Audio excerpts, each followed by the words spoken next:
Boy howdy, did Assassin's Creed Shadow really piss some people off or what? What an absolute mess. There's been so much chatter back and forth between the various camps, it can be hard to really discern what actually happened, so thank God your friendly neighborhood 7th is here to sort all of this out for you. First, you have the die-hard Assassin's Creed fans. They're the ones who've been waiting for over a decade for Ubisoft to essentially do an unofficial reboot of Tenchu and set Assassin's Creed in feudal Japan so they can play as a ninja or a samurai. Patiently, they have waited. But instead of getting the actual ninja or samurai they wanted, they ended up with Mulan and Shaq. Has nothing to do with racism or sexism, it just simply wasn't what they've been begging for over the past 15 years. Then you have the Japanese historians versus the United States university historians fighting over whether Yasuke was an actual samurai or just a well-trained vassal that Nobunaga kept around for the intimidation factor. Then, my friends, you have the full-on, card-carrying, sheet-wearing racists who are alright playing as an Asian guy because Japan is where the Asian people are, but they don't want no black samurai.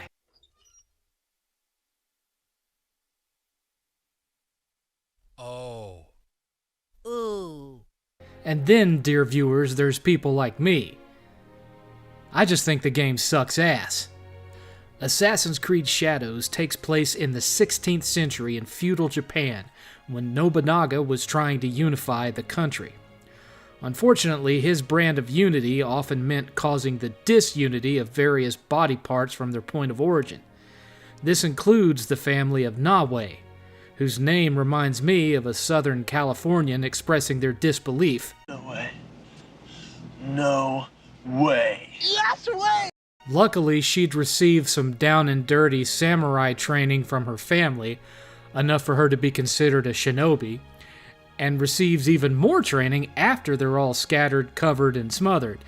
Meanwhile, around that same time, Nobunaga is negotiating with Christian missionaries when he takes notice of their bodyguard and slave Nyogo, whom he takes from the Christians and renames Yasuke, which sounds a bit like a Cajun waiter asking your family if their meal is acceptable. I ain't gonna bet with you if you're gonna start diving after him, I'll guarantee.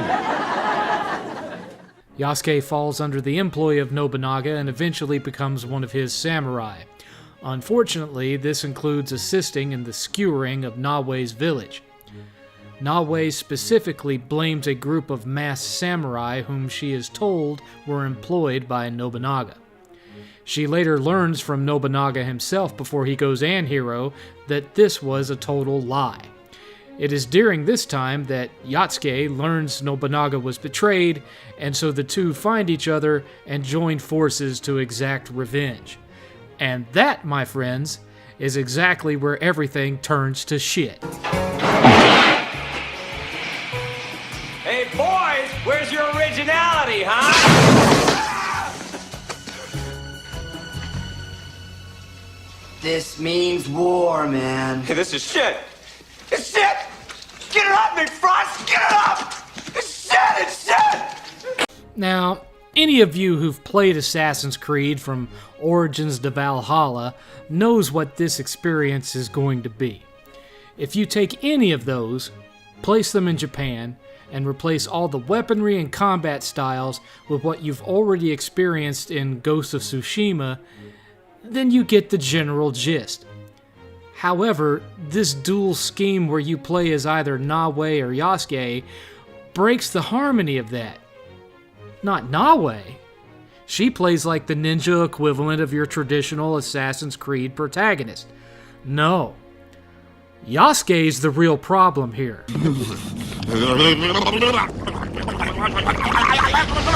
What did you say? Now relax, I'm not talking about his skin tone, his place of origin, or his character, none of that.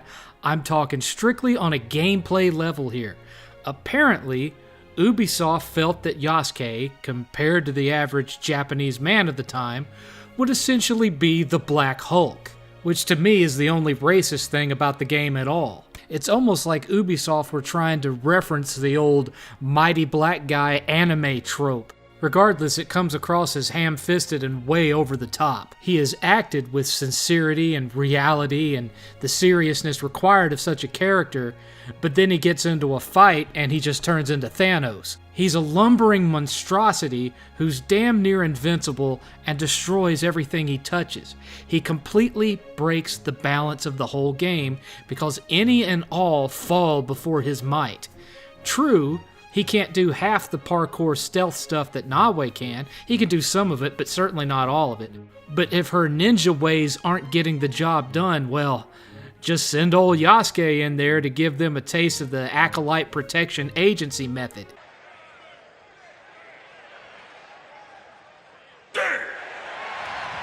To reiterate, I have zero issue with Yasuke being in the game from a story standpoint.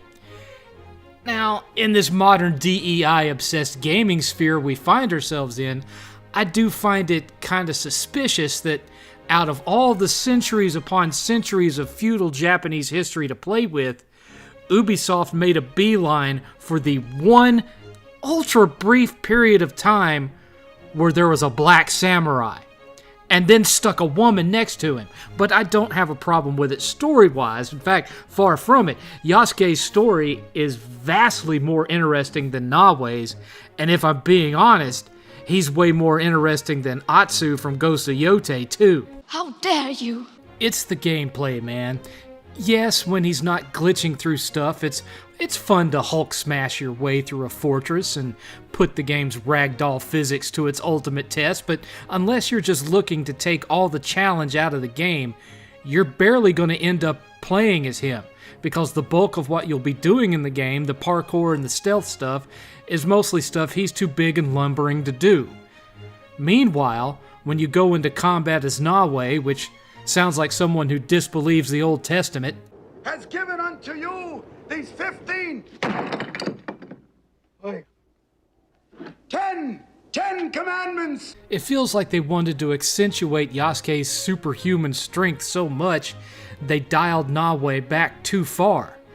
Because even regular old grunts take numerous shots to kill in a face-to-face sword fight, which is a huge contrast from Ghost of Tsushima or Ghosts of Yotei, where if you know what you're doing, you can go into a duel or even a crowd of enemies and one-shot all of them. The comparison makes Nawe look, at best, incompetent.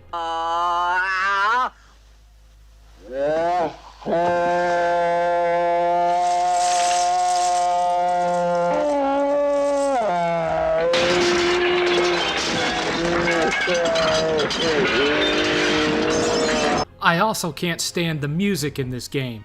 It has this weird, grungy, rock, Asian fusion thing going on that almost feels like they're trying to tap into the 70s exploitation era with a late 90s injection. It just doesn't fit the tone of the game at all. It gives it a very 90s teenager, angsty edgelord feel that just sucks beyond belief. Sadly, the voice acting is hit or miss too, but I think a lot of that has to do with the fact that while the overall story is okay when you actually get any of it, some of the dialogue writing, especially Nawe's, is just atrocious. And yeah, the overall plot is okay. The problem is that you're trying to tell this big, sweeping historical epic from the viewpoint of two different protagonists in an open world game, which, by its very nature, the narrative is chopped up into digestible chunks, and depending on how you play, it can be several hours between helpings of actual plot, since very little of the side content actually feeds the core narrative.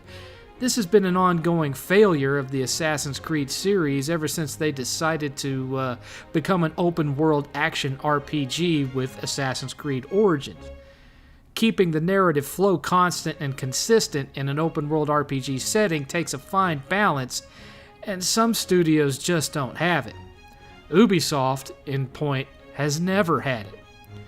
This game will likely go down as the most divisive title of 2025. Those who absorb anything Assassin's Creed, no questions asked, will probably have a good time with it, but for me, I honestly thought Mirage was better. Assassin's Creed Shadows gets a 3 out of 7.